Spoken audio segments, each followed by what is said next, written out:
Je crois que nous avons affaire à des professionnels. Bonjour et bienvenue dans ce cours de première spécialité physique-chimie consacré au mouvement. Pour introduire cette vidéo, nous allons voir l'animation suivante. Elle représente le mouvement de la Lune autour de la Terre. La question que nous allons nous poser, c'est comment les physiciens interprètent-ils ce mouvement? Alors pour cela, d'abord nous allons présenter les outils qu'on utilise en mécanique, puis à travers l'exemple d'une voiture qui roule sur une route horizontale, nous allons essayer de comprendre le lien entre les différentes grandeurs utilisées en mécanique, et enfin, nous énoncerons les lois utilisées en mécanique. Quel outil allons-nous utiliser en mécanique pour décrire un mouvement? Alors nous allons voir deux outils. Le premier, c'est ce qu'on appelle le modèle du point matériel.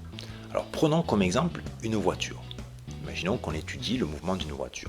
Donc cette voiture en mécanique sera caractérisée par sa masse. En fait, ce que l'on va faire, on va d'abord définir ce qu'on appelle le centre de masse. C'est le point situé, pour faire simple, au centre de la voiture. La voiture va être modélisée uniquement par un point matériel situé au centre de masse de la voiture. Et ce point matériel, comme vous le savez en maths, un point n'a pas de dimension, donc c'est un point, sauf qu'on lui affecte la masse de la voiture. Donc au lieu de traiter la voiture dans son ensemble, on la simplifie et on l'assimile à un seul point matériel qui possède la même masse que la voiture. Deuxième outil, c'est l'outil vecteur, très utile en mécanique. Exemple, si je veux représenter la vitesse de la voiture, je vais utiliser ce vecteur vitesse que vous voyez ici en jaune et je vais l'affecter donc au point matériel de la voiture.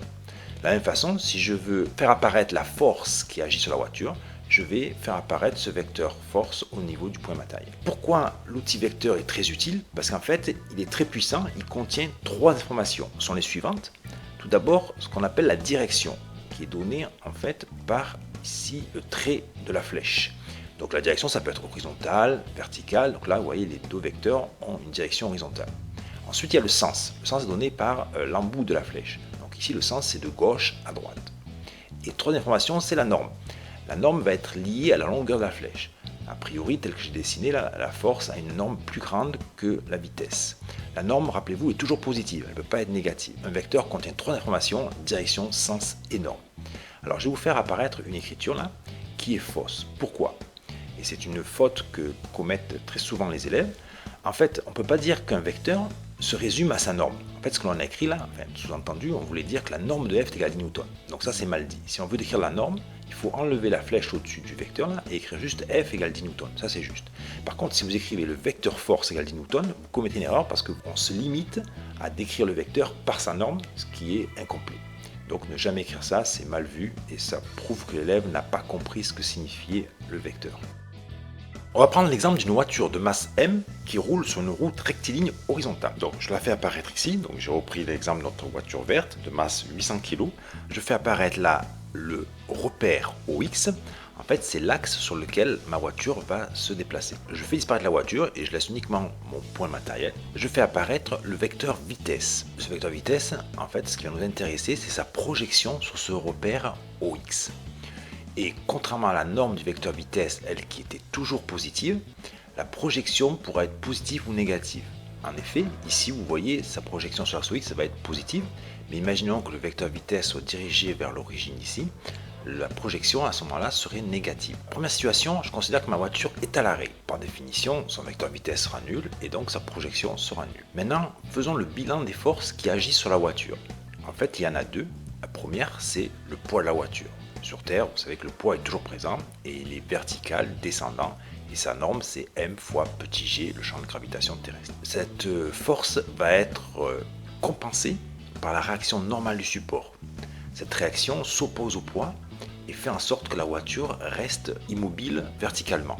C'est-à-dire en fait la somme des forces P plus Rn est nulle. Conclusion, si on veut qu'un objet soit immobile, il faut que la somme des forces qui s'appliquent sur l'objet se compense, donc soit nulle. Deuxième situation, on va considérer cette fois-ci que la voiture roule à vitesse constante. Je fais apparaître de nouveau mon axe OX, je fais apparaître le point matériel modélisant la voiture avec son vecteur vitesse. Étant donné que le vecteur vitesse est constante, la projection du vecteur vitesse sur l'axe OX sera aussi une constante. Quelles sont les forces qui vont agir sur la voiture? Donc nous allons retrouver les deux forces que l'on a vues précédemment, c'est-à-dire le poids et la réaction normale. Donc il n'y aura aucun mouvement vertical puisque ces deux forces se compensent. Pour que la voiture avance, il faut qu'il y ait une force motrice, mais étant donné que l'on vient de voir que la voiture se déplaçait à vitesse constante, il faut forcément qu'il y ait une quatrième force qui compense exactement la force motrice. Alors cette quatrième force, qu'on appelle la force de frottement, nous on va l'appeler RT. Pourquoi? Parce que cette force, de nouveau, est une force, une réaction. Elle apparaît parce que la voiture se déplace. Si la voiture est immobile, cette force n'apparaît pas, comme pour la réaction normale. Elle a apparu parce que le poids était présent, donc c'est une réaction au poids. En fait, cette force-là est une réaction au mouvement de la voiture. C'est-à-dire que dès que la voiture s'arrête, cette force disparaît. Et alors N, ça veut dire normal, T, ça veut dire tangentiel. Ainsi, si je fais apparaître la somme des forces, on obtient 0. Pourquoi? Parce que les forces 2 à 2 vont s'annuler. Conclusion, si la somme des forces est nulle, la vitesse est constante. Ce qui inclut le cas précédent qu'on avait vu, c'est-à-dire la voiture est immobile, mais aussi la voiture roule à vitesse constante. Et donc cette conclusion, c'est ce qu'on appelle la première loi de Newton. Troisième exemple, troisième situation, la voiture roule à vitesse non constante. Donc je fais apparaître ici mon repère OX, le point matériel modélisant la voiture avec son vecteur vitesse. Imaginons que ce vecteur vitesse varie au cours du mouvement, donc la projection du vecteur vitesse va varier aussi. Quelles sont les forces qui agissent sur la voiture? Comme on l'a vu dans les deux cas précédents, la réaction normale du support compense le poids. Donc ces deux forces verticales, je ne les fais plus apparaître. Je fais apparaître uniquement les deux forces horizontales, que sont la force motrice, notée grand F, et RT, la réaction tangentielle du support, qu'on appellera les frottements. Pour bien comprendre ce qui va se passer, je fais apparaître ici le graphique représentant la projection du vecteur vitesse par rapport au temps. Donc à t égale à 0, je considère que ma voiture a une vitesse, donc elle n'est pas à l'arrêt, elle a une vitesse que je note V0, ce qu'on appelle la vitesse initiale. Première situation, au cours du temps, on voit que cette vitesse est maintenue constante. Donc dit autrement, la vitesse égale à une constante, c'est égal à la vitesse initiale. Ça, c'est ce qu'on vient de voir juste au préalable. Donc cette situation est obtenue si les deux forces horizontales, donc la force motrice et la force de frottement, se compensent. Donc la norme de ces deux forces doit être égale. Et à ce moment-là, on dit que l'accélération est nulle, ainsi la vitesse est constante. Deuxième situation, la vitesse décroît au cours du temps. Donc cette situation est obtenue lorsque la force de frottement est supérieure à la force motrice. À ce moment-là, on dit que la voiture décélère et son accélération va être négative. Troisième situation, la vitesse augmente au cours du temps. Cette situation est obtenue si la force motrice est supérieure à la force de frottement. Et à ce moment-là, on dit que la voiture accélère, et donc l'accélération sera positive. Nous allons voir deux lois. La première va concerner l'accélération. La question qu'on va se poser, c'est qu'est-ce qui relie la position, la vitesse et l'accélération? Imaginons qu'on a enregistré la position de la voiture au cours du temps et on obtient cette courbe-là. La vitesse, comme on l'a vu, va être nulle si x est constant. Donc on peut dire que la vitesse, c'est la variation de la position par rapport au temps. Et mathématiquement, ça correspond à ce qu'on appelle la dérivée. Donc on peut dire que v, c'est x', donc la dérivée de x par rapport au temps. Et en physique, on note la dérivée avec ce symbolisme-là, c'est dx sur dt. Alors imaginons que j'effectue la dérivée de cette fonction par rapport au temps, je vais obtenir ce graphique-là. Donc si la position s'exprime en mètres, la vitesse va s'exprimer en mètres par seconde puisque le temps est en secondes. Et donc j'obtiens une fonction affine. Alors maintenant, quel est le lien entre la vitesse et l'accélération? L'accélération va correspondre à la variation de la vitesse par rapport au temps. Pour bien le comprendre, ça, vous vous rappelez que si ma vitesse constante, l'accélération est nulle. Là, si j'ai une fonction affine, l'accélération va être une constante. Et donc, je peux dire que l'accélération, c'est la dérivée de la vitesse par rapport au temps. Ça, c'est la notation mathématique. Et là, vous avez la notation en physique, c'est dv sur dt. La deuxième loi s'appelle la loi de Newton. La question qu'on va se poser, c'est qu'est-ce qui génère une accélération? Donc, on l'a vu, ce sont les forces. Et en fait, plus précisément, l'ensemble des forces qui agissent sur l'objet que l'on étudie. Quel est le lien, justement, entre l'accélération et la force? C'est la deuxième loi de Newton qui s'exprime vectoriellement ainsi. L'accélération, qui va être la conséquence, est égale à la somme des forces, qui est la cause, que divise la masse. Cette relation vectorielle, on va la projeter sur l'axe sur lequel se fait le mouvement. À ce moment-là, le vecteur accélération, on va prendre que sa projection, qui peut être positive ou négative, et les forces, vous vous rappelez par exemple pour la voiture, il y avait la force motrice et la force de frottement. Donc si la force motrice est dans le sens du déplacement de la voiture, donc elle est positive, par contre là on va prendre moins RT, c'est-à-dire moins la norme de la force de frottement, divisé par n. Donc là je vous précise les unités, donc l'accélération, comme on l'a vu juste avant, c'est en mètres fois seconde moins 2, les forces c'est en newton, et la masse en kg. Maintenant je vais vous parler de ce qu'on appelle l'inertie. Alors l'inertie, en mécanique, je vais l'introduire ainsi. Imaginons qu'on ait deux objets à notre disposition, donc une poussette et une voiture.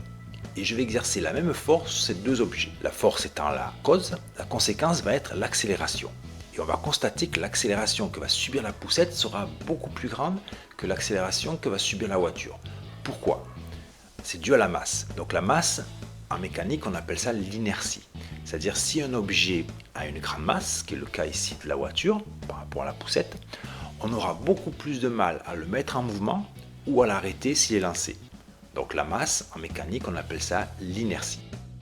Pour conclure cette vidéo, revenons à la question qu'on s'était posée lors de l'introduction, qui était la suivante. Comment les physiciens interprètent-ils le mouvement de la Lune autour de la Terre? Alors, première question, c'est justement quel est le mouvement de la Lune?